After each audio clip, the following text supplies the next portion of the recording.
قبض کیا ہے؟ دائمی قبض کا جو مریض ہوتا ہے نا وہ بہت پریشان ہوتا ہے، اعصابی طور پر کمزور بھی ہو جاتا ہے، اور ایسے جو مریض ہمارے پاس آتے ہیں نا وہ جو نفسیاتی مریض بن چکے ہوتے ہیں، جو دائمی قبض کے مریض ہوتے ہیں۔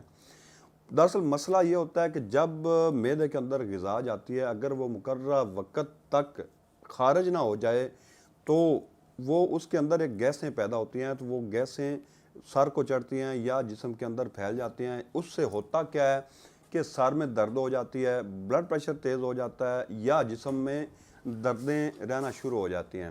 اگر ایسا مسئلہ ہے تو آپ نے کرنا کیا ہے؟ آپ نے نا بازار سے تما، رائی اور گندک، یہ 3 چیزیں نا بازار سے پنساری کے شاپ سے آپ نے لینی ہے، صاف ستھری لے لینی ہے، برابر وزن۔ اس کا آپ نے صفوف تیار کر لینا ہے۔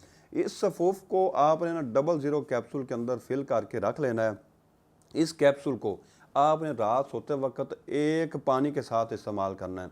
اس کے علاوہ میں آپ کو اہم بات یہ چیز نوٹ کرواتا چلوں کہ کوئی بھی قبض کی دوائی جو ہوتی ہے اس کو آپ نے نا مسلسل استعمال نہیں کرنا، خواہ یہ دوائی ہے یا کوئی بھی اور دوائی ہو، اس کو مسلسل استعمال نہیں کرتے۔ آپ کوشش کریں کہ ایسا آپ کا معدہ اپنی روٹین پر آ جائے، تو اس سے آپ کا علاج زیادہ بہتر ہوگا۔ آپ نے کرنا کیا ہے؟ اگر آپ دائمی قبض کے مریض ہیں تو یہ 3-4 اصول آپ اپنا لیں تو آپ کا معدہ خود بخود ٹھیک ہو جائے گا۔ آپ وقت ضرورت اس جو کیپسول میں نے آپ کو بتایا اس کو استعمال کر سکتے ہیں۔ اس کے علاوہ آپ نے نا نیارمو پانی پینا ہے۔ اس کے علاوہ آپ روٹین پر جتنا آپ پانی پیتے ہیں اس سے زیادہ آپ نے پانی کا استعمال کرنا ہے۔ پھلوں میں سے آپ نے امرود کا استعمال زیادہ کرنا ہے۔ دوپہر کے کھانے کے ساتھ آپ نے سلاد کا زیادہ استعمال کرنا ہے، کالی مرچ اور نمک کا استعمال کرنا ہے۔ ان چیزوں کے استعمال سے ایک وقت آئے گا کہ آپ کا معدہ اپنی روٹین پر آ جائے گا، آپ کو قبض کی کوئی بھی دوائی استعمال کرنے کی ضرورت نہیں پڑے گی۔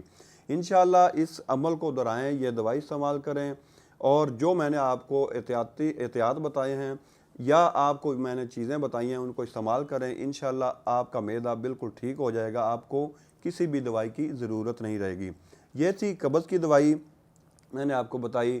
اس کے ساتھ حکیم محمد احمد کو اجازت دیجیے گا۔ اللہ حافظ۔